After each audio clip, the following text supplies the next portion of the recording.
हरे कृष्णा, राधे राधे।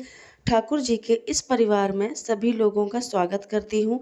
हमारे पास एक सवाल हमेशा आता रहता है, लड्डू गोपाल जी को स्नान कराने की विधि क्या है? कब स्नान करवाना चाहिए और कैसे स्नान करवाना चाहिए? स्नान के बाद उस पानी का क्या करना चाहिए?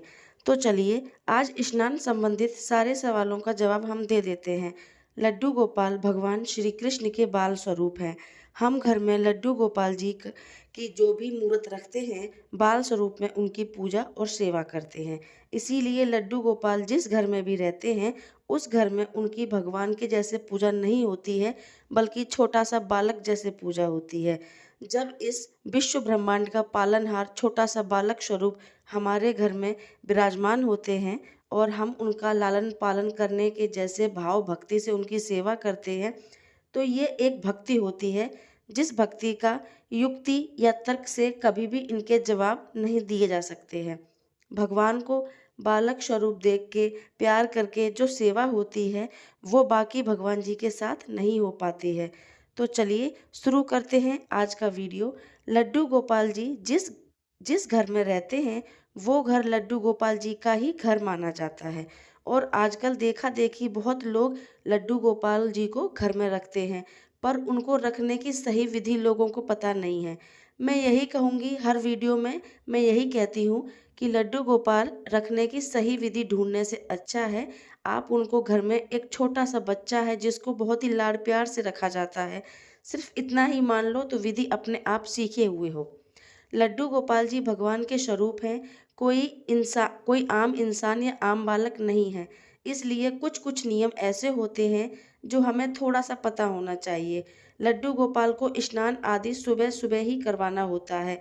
दोपहर के 12 बजे के बाद लड्डू गोपाल को स्नान करवाना सही नहीं माना जाता। जगह और मौसम के अनुसार लड्डू गोपाल के स्नान का समय निर्धारित करें।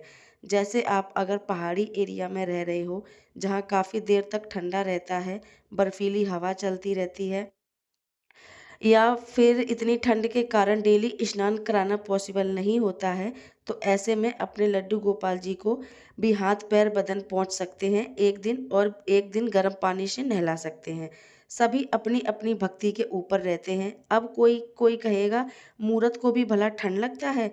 जी बिल्कुल सही कहा, मूरत को ठंडा नहीं लगता है, लेकिन जब उसी मूरत को हम अपने बालक के रूप में देखते हैं, तब हमारे जो भाव बनते हैं, उस भाव में हमें ऐसा लगता है कि हाँ, ये छोटा-सा गोपाल है और इनको ठंडा-गरम सब लगता है, भूख भी लगती है।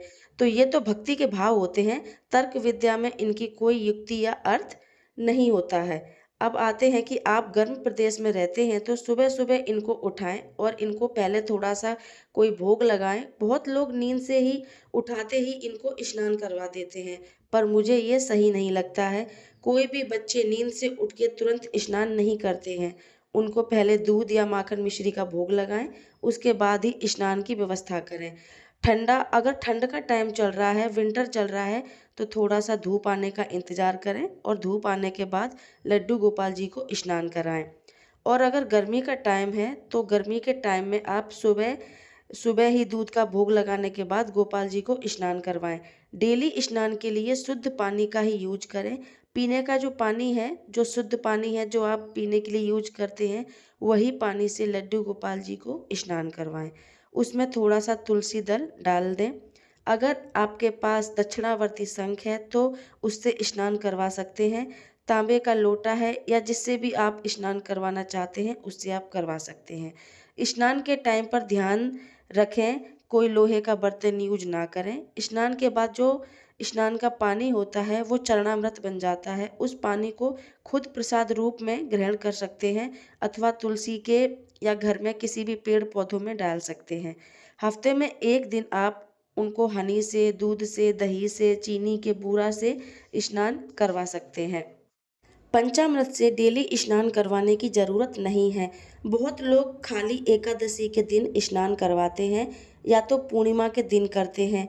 कोई भी फेस्टिवल के दिन पंचामृत से स्नान करवाया जाता है।